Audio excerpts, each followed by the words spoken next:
Hello बच्चों, चलिए इस प्रश्न को पढ़ते हैं और समझते हैं कि प्रश्न में हमें क्या बोला है। तो प्रश्न हमारा है कि जो हमारा काल्पनिक मान z के घात 2 का जो होगा वो हमारा k के बराबर है, जहां हमारा k एक आशून्य वास्तविक संख्या है।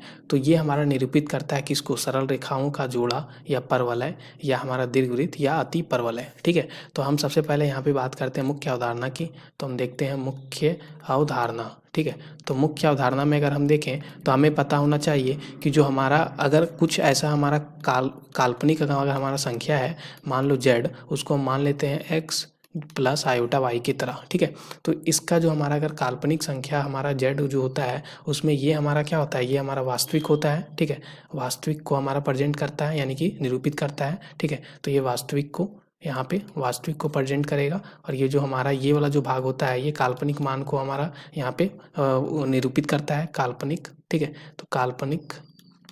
अब बात कर लेते हैं यहाँ पे सबसे पहले हमारा क्या दिया गया है, तो हमें बोला गया है यहाँ पे z। ठीक है, तो z, अब इस प्रश्न को हल करने के लिए हम सबसे पहले यहाँ पे क्या करते हैं, तो z को हम मान लेते हैं। तो माना कि z जो है वो हमारा x प्लस आयोटा y है। तो यहाँ पे z का जो घात 2 है वो हमारा क्या बन जाएगा, x प्लस आयोटा y का घात 2।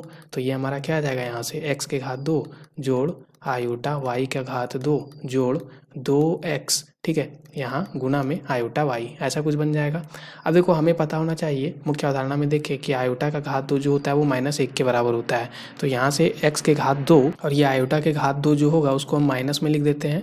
यहाँ y के घात 2 बन जाएगा सिर्फ, और ये क्या बचा 2xy आयोटा, ऐसा कुछ बच गया हमारा।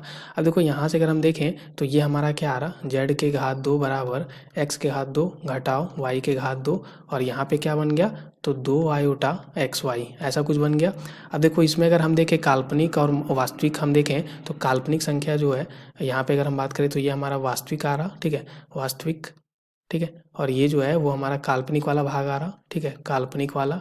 तो अगर हमें क्या दिया गया था यहाँ पे, काल्पनिक z के घात 2 का हमें मान k के बराबर दिया गया था। तो यहाँ पे हमें दिया गया काल्पनिक जो हमारा z के घात 2 है। ठीक है, अगर इसमें देखें हम तो वो हमारा क्या है, 2xy है, और इसी का मान हमें k दिया गया है।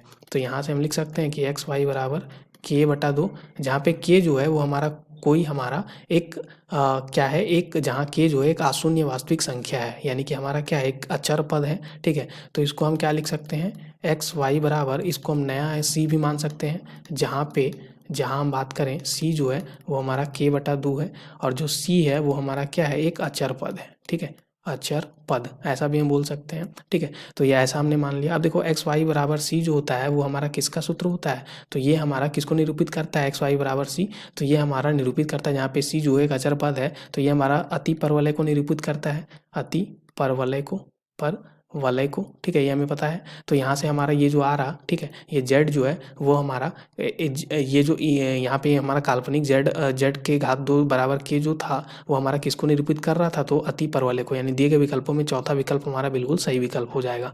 आशा करते हैं आपको इस प्रश्न का हल समझ में आ गया होगा। धन्यवाद बच्चों।